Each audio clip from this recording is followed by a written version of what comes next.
Guys welcome back to our YouTube channel. तो अभी तक आपने देखा कि इंडियन इंडिपेंडेंस एक्ट 1947 जो आता है, माउंटबेटन जी लेकर के आते हैं। तो उसमें ये रहता है कि जो भी आपका ये रहेगा इंडिया, उसको 2 डोमिनियन स्टेट्स में इस्टेब्लिश किया जाएगा, यानी कि 2 अधिराज्यों की स्थापना की जाती है। तो उसके बाद फिर हमारा कॉन्स्टिट्यूएंट असेंबली फॉर्म किया जाता है और उसके लिए इलेक्शंस पहले ही हो गए रहते हैं। तो इसमें 9 दिसंबर को फर्स्ट इसकी मीटिंग होती है और फर्स्ट मीटिंग में ही डॉक्टर सच्चिदानंद सिन्हा को, जो कि सबसे ज्यादा एज्ड रहते हैं उस ग्रुप में, तो उनको चुन लिया जाता है इसका टेम्पररी प्रेसिडेंट। उसके बाद सेकेंड मीटिंग होती है 11 दिसंबर 1946 को, और उसमें फिर डॉक्टर राजेंद्र प्रसाद को सबके एक्सेप्टेंस से, सर्वसम्मति से चुना जाता है परमानेंट प्रेसिडेंट कॉन्स्टिट्यूएंट असेंबली का। उसके बाद फिर जब नेक्स्ट मीटिंग होती है 13 दिसंबर 1946 को, फिर उसमें ऑब्जेक्टिव रिजोल्यूशन लाते हैं JL नेहरू जी, और उस ऑब्जेक्टिव रिजोल्यूशन पे काफी विचार विमर्श होता है, काफी उस पे डिबेट्स होते हैं, सोचा जाता है उस पर। और उसके बाद फिर उसको जो ये रहती है कॉन्स्टिट्यूएंट असेंबली, वो 22 जनवरी 1947 को एक्सेप्ट कर लेती है। उसके बाद फिर कुछ कमिटीज का फॉर्मेशन होता है, कुछ कमिटीज का गठन होता है। उसके बाद फिर आता है आपका, अब आगे आज देखिए कि जो हमारे ये रहते हैं BN राव जी, यानी कि ये, तो इनको पहला जो रहते हैं कॉन्स्टिट्यूशनल एडवाइजर चुना जाता है। इनको फर्स्ट कॉन्स्टिट्यूशनल एडवाइजर का मतलब संवैधानिक सलाहकार। और ये हमारे BN राव जी जो रहते हैं, ये एक ICS यानी कि इंडियन सिविल सर्वेंट रहते हैं, ICS अधिकारी रहते हैं, और इनको लॉ का नॉलेज होता है। तो इन्हीं को इसका कॉन्स्टिट्यूशनल एडवाइजर यानी कि संवैधानिक सलाहकार चुना जाता है, जो एडवाइस करेगा किसी भी चीज, किसी भी मैटर के लिए, जो कॉन्स्टिट्यूशन में कोई भी चेंज लाना हो या कोई भी जो उसका मतलब ड्राफ्ट बनाना हो, उसमें इन्हीं के द्वारा किया जाता है। पूरा जो भी चेंजेस लाए जाते हैं या एडवाइस दिया जाता है, इन्हीं के द्वारा दिया जाता है। तो ये जो रहते हैं हमारे BN राव जी, तो ये एक अपना ड्राफ्ट देते हैं संविधान सभा को, और ये देते हैं 29 अगस्त 1947 को ये ड्राफ्ट देते हैं। और उसी दिन एक ड्राफ्टिंग कमेटी को फॉर्म किया जाता है, का गठन किया जाता है, जिसके प्रेसिडेंट या अध्यक्ष जो रहते हैं, या प्रारूप समिति इसको कहते हैं ड्राफ्टिंग कमेटी को, उसके अध्यक्ष जो रहते हैं हमारे BR अम्बेडकर जी। और उसमें 7 मेंबर्स, BR अम्बेडकर जी को लेकर के 7 मेंबर्स टोटल होते हैं। तो इनका काम क्या रहता है कि जो ड्राफ्ट दिया गया है, जो मैंने ड्राफ्ट पिछले वाले वीडियो में आपको बताया था ड्राफ्ट क्या होता है, तो जो ड्राफ्ट संविधान सभा को यानी कॉन्स्टिट्यूएंट असेंबली को दिया जाता है BN राव जी द्वारा, उस ड्राफ्ट को पूरे तरीके से, भी वो ड्राफ्ट ही था, तो उस पर पूरे तरीके से बहस करके, विचार विमर्श करके, उस पर डिबेट्स करके, ये जो 7 मेंबर्स रहते हैं, क्योंकि इन 7 मेंबर्स में भी कई सारे ऐसे लोग रहते हैं जो इंडियन सिविल सर्वेंट रहते हैं, उस टाइम के ICS रहते हैं, और जो प्रेजेंट टाइम में IAS होते हैं। तो उन लोगों के बीच आपस में आराम से मतलब सोचना विचारना, हर पॉइंट्स पे उस पे सोचना कि कैसे कैसे किया जाएगा, क्या क्या चीजें रहेंगी, कैसे मूल अधिकार होंगे, और क्या क्या मतलब ऐसा बना दिया जाए जिससे किस किस देश से ले लिया जाए कि इंडिया में पूरी तरीके से अच्छा सा एक संविधान लाया जाए। तो पहले तो इस पे सिर्फ ड्राफ्ट का वो रहता है प्रावधान, प्रोविजन, कि ड्राफ्ट के लिए ही विचार विमर्श किया जाएगा। तो और ये दे दिया जाता है 22 अगस्त 1947 को, यानी कि ये जो 22 अगस्त 1947 है, ये डेट आप याद रखिएगा, ये कई बार एग्जाम में पूछा जाता है। और ये मतलब इसको इम्पोर्टेंट मार्क कर लीजिएगा कि कब संविधान सभा ने, कब कॉन्स्टिट्यूएंट असेंबली ने ड्राफ्टिंग कमेटी को, जो ड्राफ्ट था BN राव जी द्वारा दिया गया था, उस पर डिबेट करने के लिए, उस पर विचार विमर्श करने के लिए, उस पर सोचने के लिए, पॉन्डर ओवर करने के लिए क्या किया था, कब दिया था ड्राफ्टिंग कमेटी को। तो ये याद रखिएगा कि ड्राफ्टिंग कमेटी को 22 अगस्त 1947 को दिया गया था कॉन्स्टिट्यूएंट असेंबली के द्वारा। तो ये चीज आप अच्छे से याद रखिएगा। फिर उसके बाद देखिए, जो कॉन्स्टिट्यूएंट असेंबली रहती है उसमें कौन कौन मेंबर्स रहते हैं। तो उसमें रहते हैं, इसको याद करने का तरीका है, इसको याद कर लीजिए, क्योंकि इसमें भी पूछा जाता है कि 4-5 मेंबर के नाम दे दिए गए और पूछ ले गए कौन सा इसमें मेंबर था या नहीं था।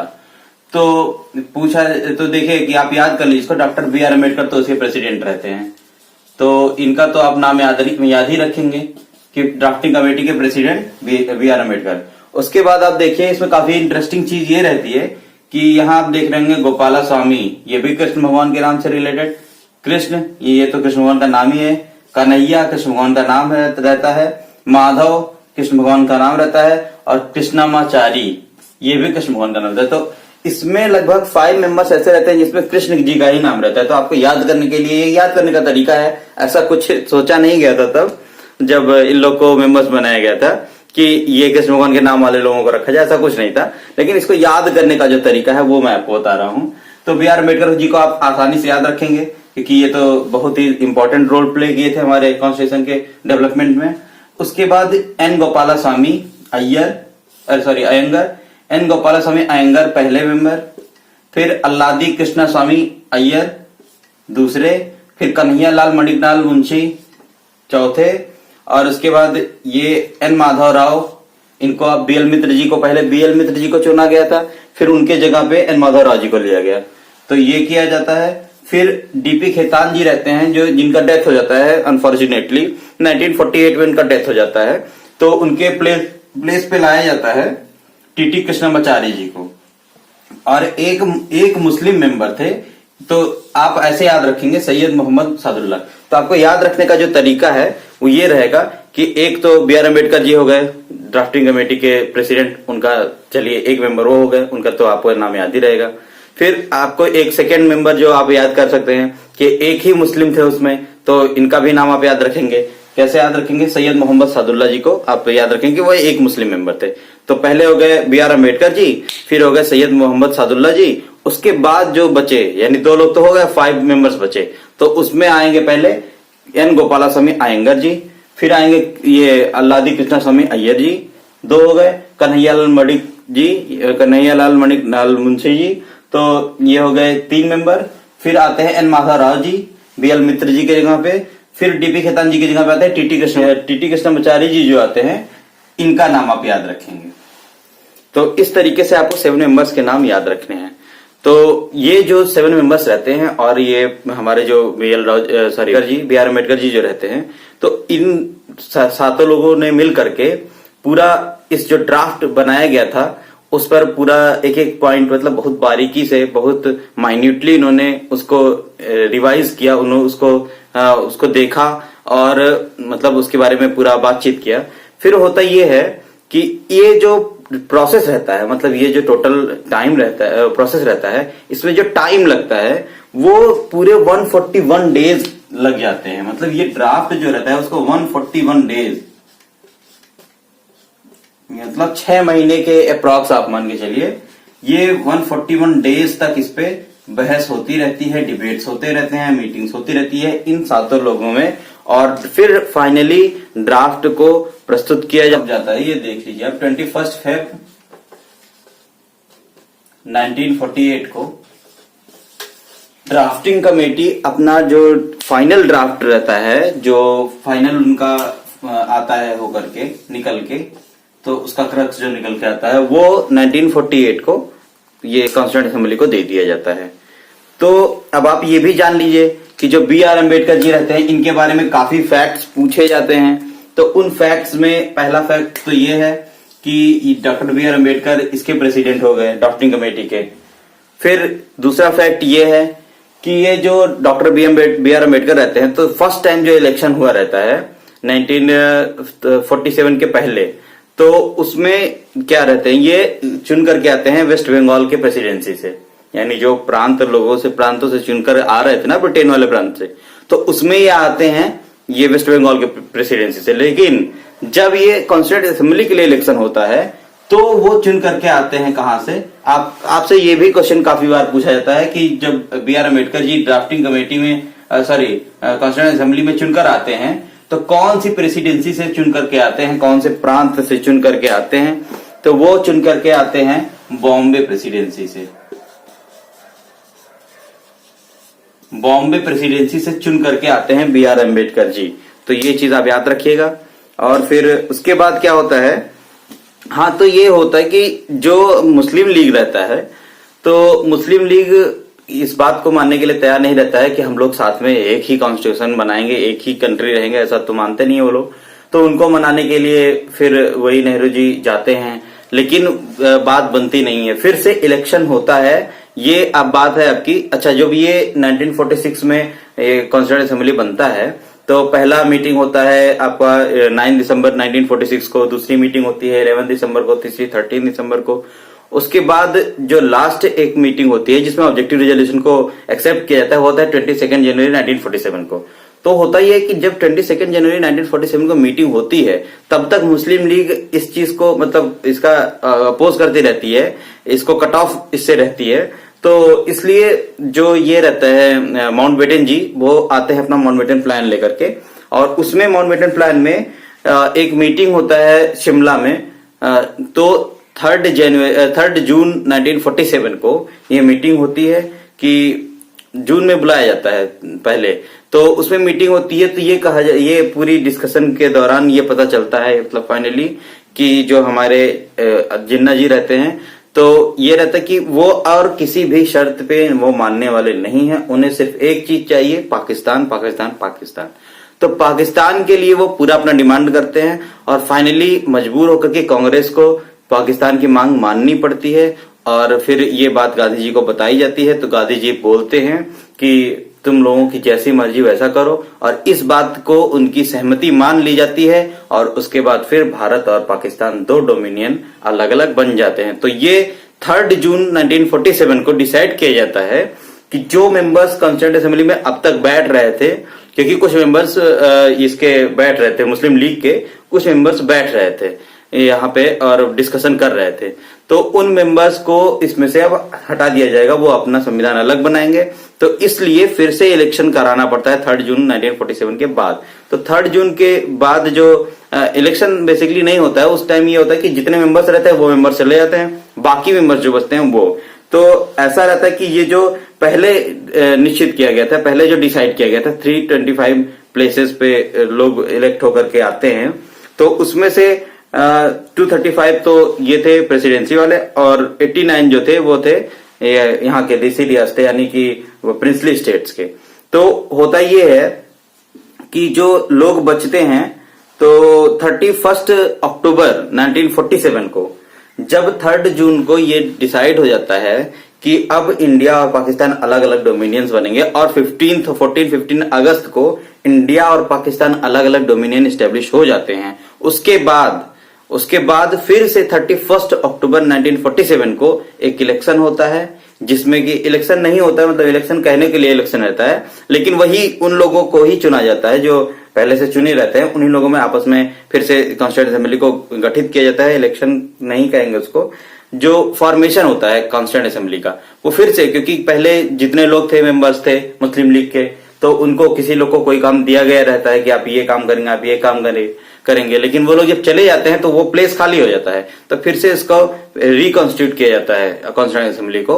तो वो होता है 31 अक्टूबर 1947 को, और उसके बाद फिर जो टोटल मेंबर्स रहते हैं वो 299 मेंबर्स बचते हैं, जिसमें कि 229 मेंबर्स जो रहते हैं वो रहते हैं हमारे जो रहता है प्रांत प्रोविंसेस रहते हैं, ब्रिटिश प्रोविंसेस। उसके बाद 70 मेंबर्स जो होते हैं वो होते हैं प्रिंसली स्टेट्स के। तो इस तरीके से टोटल कॉन्स्टिट्यूएंट असेंबली में जो अब लोग बचते हैं 299, उसमें फिर इस तरीके से लोग रहते हैं कि 229 रहते हैं आपके ब्रिटिश प्रोविंसेस से, और 70 मेंबर्स रहते हैं प्रिंसली स्टेट से। फिर क्या होता है कि जब 21 फरवरी 1948 को अपना ये ड्राफ्टिंग कमेटी अपना फाइनल जो ड्राफ्ट रहता है वो सबमिट करती है, तो उस पर फिर स्टार्ट होता है बहस। मतलब उस पर फिर पूरा कॉन्स्टिट्यूएंट असेंबली मिलकर के उस पर सोच विचार करता है, उस पर बहस करता है और उसके प्रोज एंड कॉन्स को देखता है।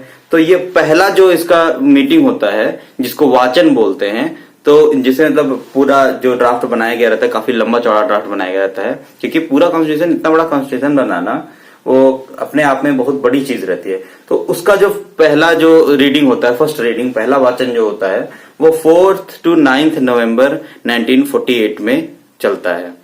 तो पहला तो ये होता है कि 4 to 9 नवंबर चलता है, और जो इस पे पूरा काफी लंबा चौड़ा बहस किया जाता है कि कैसे कैसे क्या क्या रहेंगे, किस किस चीज पे क्या क्या कंट्रोल किया जाए, क्या क्या चीजें नागरिकों को मिलनी चाहिए और क्या क्या चीजें गवर्नमेंट को नहीं मिलनी चाहिए, ऐसे करके फिर पूरा होता है। फिर जो पहला इसमें रहता है तो कुछ ही पेजेस में रीडिंग हो पाती है और कुछ ही पेजेस पे बहस हो पाती है। फिर जो सेकेंड मीटिंग बैठती है, सेकेंड रीडिंग होता है, वो होता है 15 नवंबर 1948 को स्टार्ट होता है और 17 तक चलता है, यानी कि 17 अक्टूबर 1949 तक चलता है।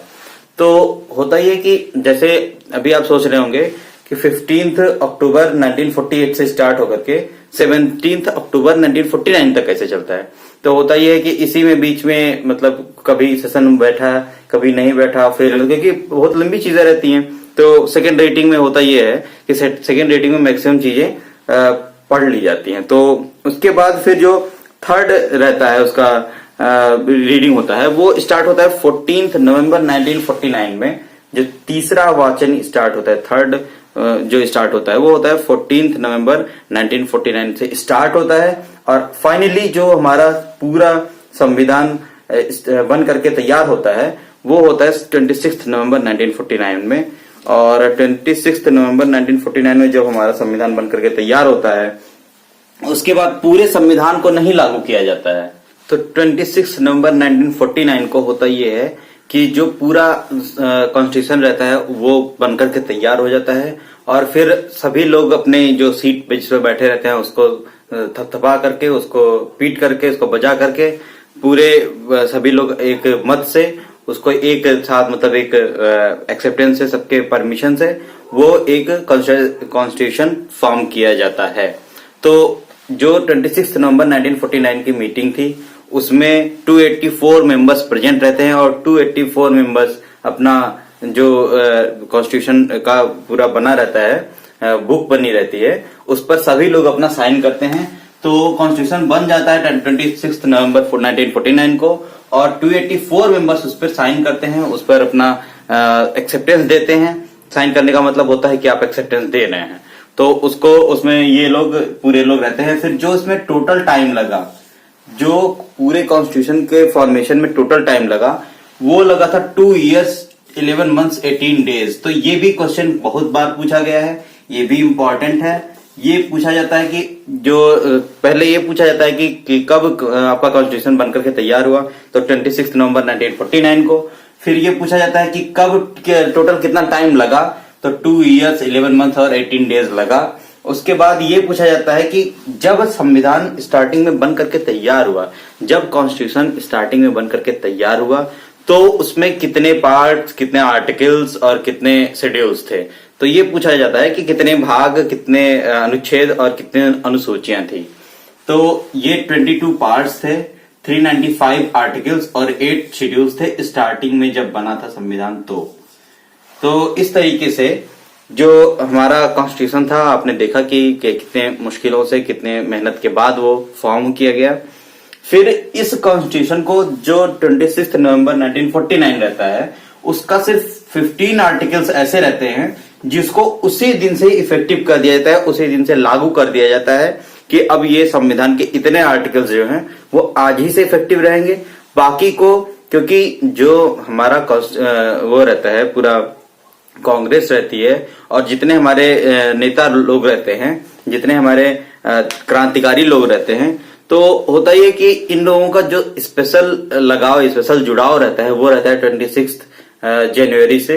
इस डे को बहुत इंपॉर्टेंस दिया जाता है। 26 जनवरी को ये लोग अपनाने के लिए डिसाइड करते हैं, क्योंकि 26 जनवरी को इसी दिन ही डिसाइड किया गया था कि हम लोग अपना एक अलग राष्ट्र बनाएंगे और मतलब स्वतंत्र होंगे। तो इसके बाद फिर इस जो पूरा कॉन्स्टिट्यूशन रहता है, इसको 26 जनवरी 1950 को लागू कर दिया जाता है पूरे तरीके से। तो जो स्टार्टिंग में रहता है 22 पार्ट्स और 395 आर्टिकल्स, 8 शेड्यूल्स। तो इसमें आप देखिए, आप लोग कंफ्यूज होते होंगे कि ये है क्या। 22 भाग, 395 अनुच्छेद और 800 अनुसूचियां। तो 22 भाग का मतलब ये है कि जो हमारा जैसे संविधान एक बहुत ही, जो भारत का संविधान है सबसे ही बड़ा और सबसे बड़ा लिखित संविधान, यानी कि जो रिटन कॉन्स्टिट्यूशन है सबसे बड़ा यही है। तो इसको, इतने बड़े संविधान को आपको अगर कोई चीज इसमें देखना हो, जानना हो, तो आप कैसे जाएंगे, उसको खोलेंगे और उसमें मतलब कैसे पता चलेगा किस पेज पे क्या है। तो इसके लिए उसमें कुछ कुछ चीजों को अलग अलग पार्ट्स में बांट दिया गया। मैं आगे पढ़ाऊंगा कि क्या क्या चीजें कैसे किस किस पार्ट में आती हैं। तो उसमें टोटल 22 पार्ट्स में कर दिया जाता है। जैसे आपका ये लूसेंट है, तो लूसेंट में क्या है, इसको अलग अलग पार्ट्स में, जैसे पहले पार्ट्स में हिस्ट्री दे दिया गया, फिर दूसरे पार्ट में ज्योग्राफी दे दिया गया, फिर थर्ड पार्ट में आपका ये दे दिया गया इकोनॉमिक दे दिया गया इकोनॉमिक्स, और चौथे पार्ट में आपका पॉलिटी दे दिया गया। तो इसी तरीके से संविधान में भी अलग अलग पार्ट्स में अलग अलग चीजें दी गई, जिसका 22 पार्ट्स थे। फिर क्या हुआ, फिर जो अब इन पार्ट्स में भी सीक्वेंस वाइज होना चाहिए था कि पहले जो कॉन्स्टिट्यूशनल डेवलपमेंट था इंडिया के कॉन्स्टिट्यूशन का, फिर आपका आया कॉन्स्टिट्यूंट असेंबली का। तो ऐसे ऐसे लाइन से रहती हैं चीजें।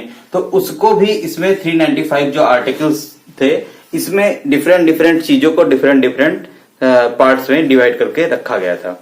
उसके बाद फिर ये जो 8 शेड्यूल्स थे, इसमें ऐसी चीजें थी, मतलब ऐसा माना गया कि ये जो चीजें रहेंगी, शेड्यूल्स रहेंगे, कुछ आर्टिकल्स को मिला करके एक शेड्यूल बना दिया गया।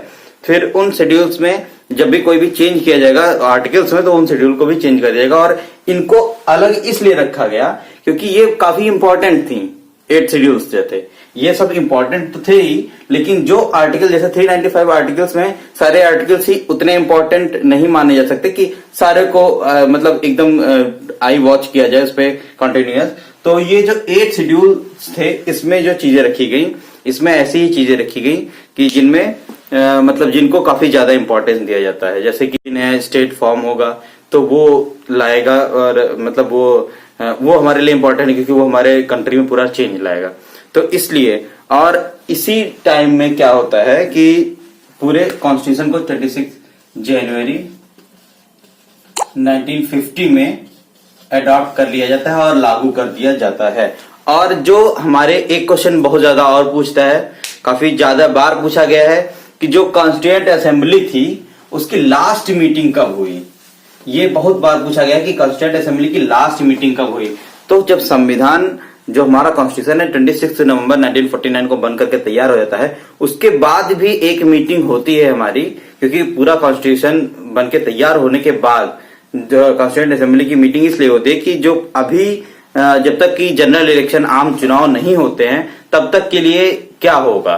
तो तब उस मीटिंग में ये डिसाइड किया जाता है कि तब तक के लिए जो हमारा पहले से बना हुआ था इंटरिम सरकार बनी रहती है, उसमें जो लोग चुन करके आए रहते हैं, उन लोगों को जैसे उनको जो भी डिपार्टमेंट, जो भी चीजें दी गई रहती है, जो भी कार्यवाही करने के लिए कार्यभार दिया रहता है, तो वो लोग उसी के साथ, अभी जब तक हमारा जनरल इलेक्शन नहीं हो जाता है तब तक वो लोग उसी के साथ करेंगे। लेकिन ये भी एक चीज होता है कि डिसाइड करना कि कौन प्रेसिडेंट बनेगा। तो 24 जनवरी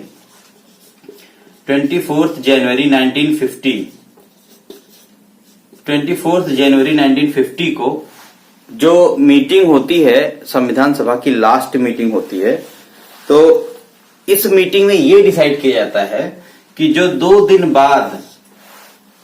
बाद जो हमारा ये कॉन्स्टिट्यूशन फिर पूरे तरीके से लागू हो जाएगा, जिसमें 26 जनवरी को, तो उस टाइम में या उसके ऑनवर्ड्स 1951 में हमारा 50 की बात है, ये 1951 में जनरल इलेक्शन होता है। तो तब तक के लिए क्या कौन करेगा, तो उसके लिए ये 24 जनवरी को मीटिंग होती है, जो लास्ट मीटिंग रहती है। और इसी दिन डिसाइड किया जाता है कि डॉक्टर राजेंद्र प्रसाद हमारे क्या बनेंगे, डॉक्टर राजेंद्र प्रसाद हमारे बनेंगे प्रेसिडेंट। तो हमारे first president doctor Rajendra Prasad बन जाते हैं। इसी में ये भी डिसाइड होता है कि पंडित जवाहरलाल नेहरू जो रहते हैं वो बनेंगे हमारे, ये हमारे बनेंगे प्राइम मिनिस्टर। तो पहले प्राइम मिनिस्टर और पहले प्रेसिडेंट को ये चुना जाता है इस वाले में। और भी काफी चीजें इसमें डिसाइड की गई थी जो मैं बता रहा हूं अभी। तो उसमें ये रहता है कि जो इस लास्ट मीटिंग में होती है, तो उसमें काफी चीजों को अडॉप्ट किया जाता है और उसके पहले भी चीजों को अडॉप्ट किया जाता है। और जो ये आगे मैं बताने वाला हूं, ये काफी बार एग्जाम से पूछा गया है और मतलब लगातार एग्जाम से पूछा ही जाता है कि इनको क्या कहते हैं, राष्ट्रगान को कब अपनाया गया, इनकी नेशनल एंथम को कब अपनाया गया, जो राष्ट्रीय गीत है, नेशनल सॉन्ग है, उसको कब अपनाया गया, जो हमारा राष्ट्रीय चिन्ह है, नेशनल सिंबल है, उसको कब, नेशनल एम्बलम है, उसको कब अपनाया गया। तो इस तरीके से ये जो सारा चीज आप डेट वाइज याद कर लीजिएगा, मैं बता देता। तो मई 1949 में मेंबरशिप लेते हैं इंडिया वाले, किसमें? कॉमनवेल्थ में। कॉमनवेल्थ क्या होता है? तो जो कॉमनवेल्थ रहता है वो रहता है कि जितने भी ऐसे देश या राष्ट्र जिन पर ये ब्रिटेन अपना शासन करता रहता है, जिसको अपना उपनिवेश बनाया रहता है, यानी उसको कॉलोनी अपना बनाया रहता है, तो ऐसे जितने भी कंट्रीज रहते हैं उनको एक साथ मिला के कहा जाता है कॉमनवेल्थ, यानी राष्ट्रमंडल। अभी भी देखते हैं आप, कॉमनवेल्थ गेम्स होता है, राष्ट्रमंडल खेल होता है, जो अभी इसमें ऑर्गेनाइज किया गया था इंडिया में भी 18 में शायद। तो ये जो है कि ये मेंबरशिप जो मिलता है इनको, जो लेते हैं ये लोग, वो लेते हैं मई 1949 में। फिर इन लोग को पता नहीं क्या ऐसी जल्दी रहती है, मतलब हम लोग तो स्टूडेंट्स हैं, हम लोग तो यही सोचेंगे कि क्या जल्दी थी, ऐसे हो रही होगी कोई, मतलब अच्छी बात रही होगी, लेकिन समझ में नहीं आते क्या जल्दी थी, जिसमें हम स्टूडेंट्स को कंफ्यूजन हो जाता है, कंफ्यूज कर देते हैं ये लोग कि नेशनल फ्लैग जो हमारा रहता है, राष्ट्र ध्वज जो हमारा रहता है, यानी तिरंगा, इसको अपनाने की बड़ी जल्दी थी। ये लोग 22 जुलाई 1947 को इसको अपना लेते हैं। इतना जल्दी पता नहीं क्या था। फिर उसके बाद हो सकता है लगाना उगाना रहा हो झंडा उंडा। फिर जो नेशनल एंथम जो हमारा अडॉप्ट किया जाता है, जिसको एक्सेप्ट करती है पूरी इंडिया, तो ये कॉन्स्टिट्यूएंट असेंबली, तो ये करती है 24 जनवरी 1950, यानी 24 जनवरी 1950 को नेशनल एंथम, 22 जुलाई 1947 को हमारा नेशनल फ्लैग, और 26 जनवरी 1950 को हम लोग का नेशनल सॉन्ग। तो इस तरीके से ये 3 पॉइंट्स जो है आप काफी अच्छे से याद कर लीजिए, मल्टीपल रिवीजन इसका कर लीजिए, क्योंकि ये इतनी बार एग्जाम में पूछा गया है, क्योंकि ये तीनों कंफ्यूजिंग है, तीनों अलग अलग डेट्स पे हैं और ईयर भी अलग अलग है। तो ऐसे आप याद कर सकते हैं, 22 जुलाई को नेशनल फ्लैग 1947 में, 24 जनवरी को नेशनल एंथम, ये 24 जनवरी 1950 को, और 26 जनवरी को हमारा कॉन्स्टिट्यूशन भी अडॉप्ट किया गया और नेशनल सॉन्ग भी अडॉप्ट किया गया। तो आपको नेशनल फ्लैग तो पता ही है, तिरंगा है, नेशनल एंथम भी होता है जन गण मन, और नेशनल सॉन्ग जो है वो हम लोग का वंदे मातरम। तो ये जो सारी चीजें हैं इसको आप अच्छे तरीके से याद कर लीजिए, कई बार रिवीजन कर लीजिए। 22 जुलाई 1947 नेशनल फ्लैग, 24 जनवरी 1950 नेशनल एंथम, 26 जनवरी 1950 नेशनल सॉन्ग। फिर इसको मल्टीपल रिवीजन करिएगा तो आपको याद हो जाएगा। और ये जो हम लोग का ये है नेशनल सिंबल है, तो उसको लिया गया नेशनल एम्बलम जिसको बोलते हैं, वो लिया गया है, आपको पता ही होगा कि अशोक के सारनाथ वाले स्तंभ से लिया गया है, जहां पे उन्होंने अपना बनवाया था अशोक ने, तो वहां से वो लिया गया है। सत्यमेव जयते कोट जहां से लिया गया है, मुंडक उपनिषद से। तो ये सारी चीजें आप, मतलब ये ऐसी चीजें हैं जो जनरल नॉलेज में कॉमन चीजें हैं, मतलब आपको ये कहीं ऐसे पर्टिकुलरली लिखी नहीं मिलेंगी, लेकिन हाँ ये एग्जाम्स में बार बार पूछी जाती हैं और ये हमको जानना ही चाहिए, तो इसलिए इसको आप अच्छे से याद रखिएगा। ओके, तो नेक्स्ट वीडियो में मैं आपको बताऊंगा, ये टोटल बताऊंगा कि अच्छा हाँ अभी एक और चीज बाकी रह गया है। तो इसमें आप ये भी जान लीजिए कि जो ये बनी थी हम लोग की फर्स्ट गवर्नमेंट बनी थी, जिसको अंतरिम सरकार बोलते हैं, मतलब वो फाइनल सरकार नहीं थी, लेकिन जब 1951 में जनरल इलेक्शन होना रहता है तो उसके पहले जो गवर्नमेंट चली रहती है, पहला स्वतंत्र भारत की जो पहली सरकार यानी इंडिपेंडेंट इंडिया की जो फर्स्ट गवर्नमेंट रहती है, उसमें किसको क्या पोर्टफोलियो मिला था, ये इससे भी क्वेश्चन काफी बार पूछा जाता है, काफी एग्जाम्स में पूछा जाता है। तो आप इसको भी, जो मेन पोर्टफोलियोज थे, मेन डिपार्टमेंट्स थे, मेन मिनिस्ट्रीज थी, उसको आप याद कर लीजिए। मैं अभी बोर्ड पे बता दे रहा हूं कि किसको क्या क्या मिला था, और उस चीज को मतलब अपने दिमाग में कई बार अगर 2-3 बार पढ़ेंगे तो मेरे ख्याल से याद हो जाएगा, और थोड़ा सा उसका आप सोच के, जैसे मैं वही बताऊंगा, तो उसको अगर उस हिसाब से पढ़ेंगे तो आपको याद हो जाएगा डेफिनेटली। तो मैं यहाँ पे बता देता हूँ आपको। तो ये मिनिस्टर्स जो बनाए गए हमारे कॉन्स्टिट्यूएंट असेंबली में, जो 1947 में इलेक्शन हुआ था, उसके बाद जो इंटरिम गवर्नमेंट बनी थी, अंतरिम सरकार बनी थी, उसमें ये लोग मिनिस्टर्स थे। 1950 में जब ये होता है, कॉन्स्टिट्यूएंट असेंबली बैठती है, लास्ट मीटिंग 24 जनवरी को आई जाती है, उसके बाद ये लोग जो मतलब इसमें से एक आध लोग चेंज हो जाते हैं, लेकिन मैक्सिमम लोग यही लोग रहते हैं जो गवर्नमेंट लास्ट टाइम तक चलाते हैं। तो होता क्या है कि तब तक जब तक 1915 में जनरल इलेक्शन नहीं होता है, तो इसमें JL नेहरू जी जो थे वो प्राइम मिनिस्टर, फॉरेन मिनिस्टर और साइंस एंड रिसर्च जो मिनिस्टर रहते हैं वो बने रहते हैं। तो और मतलब थोड़ा थोड़ा एक बार आप इसको देख लीजिएगा, क्योंकि इसको जो एग्जाम्स में काफी ज्यादा बार पूछा गया कि फर्स्ट कौन थे। तो ये इंडिपेंडेंट इंडिया के फर्स्ट हो गए थे, क्योंकि 1947 में इलेक्शन हुआ रहता है, 1947 में लोग पोर्टफोलियो पाते हैं और उस टाइम तक इंडिया आजाद हो चुकी रहती है। तो इंडिपेंडेंट इंडिया का, ये इंडिपेंडेंट इंडिया के पहले ये लोग थे, इसीलिए ये लोग इंपॉर्टेंट है और इसीलिए इन लोग को पूछा जाता है। तो जैसे जेएल नेहरू जी पीएम हो गए, फॉरेन मिनिस्टर हो गए, साइंस रिसर्च के मिनिस्टर हो गए। फिर डॉक्टर राजेंद्र प्रसाद को फूड एंड एग्रीकल्चर दिया गया रहता है, हालांकि ये 1950 में हट जाते हैं क्योंकि इनको फिर प्रेसिडेंट बना दिया जाता है। फिर सरदार वल्लभ भाई पटेल जो रहते हैं उनको home minister, information broadcasting minister और स्टेट अफेयर्स उस टाइम में जो होता था एक डिपार्टमेंट रखा गया था, क्योंकि स्टेट अफेयर्स इसलिए रखा गया था क्योंकि जो हमारे प्रिंसली स्टेट्स थे उनको इंडिया में मिलाना था और जो लोग और अदर थे उनको मिलाना था। और मैंने आपको पहले बताया कि इनकी कम्युनिकेशन स्किल बहुत अच्छी थी, इसलिए इनको स्टेट अफेयर्स दिया गया। फिर मौलाना अबुल कलाम आजाद जो काफी रेनॉन्ड पर्सन थे, तो इनको एजुकेशन मिनिस्टर बनाया जाता है। बी.आर. अम्बेडकर जी जो हमारे लॉ के पूरे ज्ञाता ही थे, तो इनको लॉ मिनिस्टर बनाया जाता है। जगजीवन राम जी को बनाया जाता है लेबर मिनिस्टर यानी श्रम मंत्री। और ये जो डॉक्टर जॉन मथाई थे इनको रेलवेज एंड ट्रांसपोर्ट मिनिस्ट्री। तो ये लोग जो लोग थे, इतने लोगों का मतलब मैं तो इतने लोगों को शॉर्टलिस्ट किया हूं क्योंकि इतने लोग काफी बार एग्जाम से पूछे जाते हैं। तो इन लोग का एटलीस्ट आप याद रखिए, अच्छे से इसको याद कर लीजिए। तो मैं एक बार फिर से पढ़ देता हूं। जेएल नेहरू पीएम और फॉरेन मिनिस्टर थे साइंटिफिक रिसर्च के। Doctor Rajendra Prasad food and agriculture, ये इंडिपेंडेंट इंडिया के फर्स्ट मिनिस्टर्स थे। और सरदार वल्लभ भाई पटेल जो थे वो होम मिनिस्टर और इंफॉर्मेशन ब्रॉडकास्टिंग के मिनिस्टर थे। मौलाना अबुल कलाम आजाद फर्स्ट एजुकेशन यानी शिक्षा मंत्री थे। और बी.आर. अम्बेडकर लॉ मिनिस्टर यानी कि कानून मंत्री। और जगजीवन राम जी को श्रम मंत्री या लेबर मिनिस्टर बनाया जाता है। और डॉक्टर जॉन मथाई को रेलवेज एंड ट्रांसपोर्ट दिया जाता है। तो इस तरीके से ये सारा कुछ रहता है। अब नेक्स्ट वीडियो में मैं आपको पढ़ाऊंगा कि कैसे क्या क्या वो आता है आपका प्रीएम्बल, और क्या प्रीएम्बल इन्फोर्सेबल है या नहीं है, उसके लिए आपके ऊपर कार्यवाही की जा सकती है या नहीं की जा सकती है, इस तरीके से। और फिर आगे उसके आगे हम लोग देखेंगे जो भी हमारा कॉन्स्टिट्यूशन बना है उसके बाद जो चीजें थी और कैसे क्या क्या चीजें हैं किस पार्ट में, ये सारी चीजें आपको पढ़ाऊंगा। Okay, thank you.